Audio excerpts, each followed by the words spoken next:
Abakwate basangidwa mu bibuga w'obulenzi ne Luwero. Kigambibwa nti bano babadde n'olukwe olw'okunyaga abantu mu bitundu ebyo. Lameka Kigozi nga ye mwogezi wa poliisi mu kitundu kya Savana agamba nti ebikwekweto bino byakugendera ddala mu maaso okusobola okukuuma abantu mu nnaku enkulu abamenyi b'amateeka mwe baagala ennyo okwegirisiza. Sekukulu tugenda jirya mu mbeera ennungi ennyo ddala. Wakaweefube waffe nga batwalewo ebyokwerinda mu kitundu kino. Okulaba nga sekukulu eneriibwa mirembe akyagendera ddala mu maaso. Kigozi era alabudde abantu obuteerabira nti obutujju gye buli era nga balina okubeera obwerinde essaawa yonna. Ebivulu biteekeddwa kumpi mu buli kifo ekisanyukirwamu tusooke tukulembeze ebyokwerinda by'abantu baffe.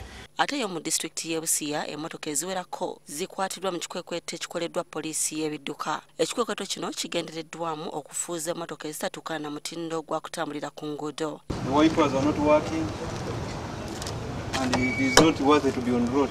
When the screen shattered. Emmotoka ezimu zigiddwako number plate. Sam Kachu akulira traffic mu bitundu by'Obukeri agamba nti ekikwekweto kino kitwaliddemu abavugira ku luguudo lw'e Majanji, Toro ne ku luguudo lwa Busia Jinja. Agamba nti bangi ku bagoba b'emmotoka bakozesa omukisa gw'okuba nti abantu bangi ku nguudo okuvuga emmotoka ezitatuukana na mutindo, ekintu eky'obulabe ennyo eri obulamu bw'abasaabaze. We have been having an operation of DMCs in this Christmas season because we have a challenge. There are very many people traveling to our country. Yes.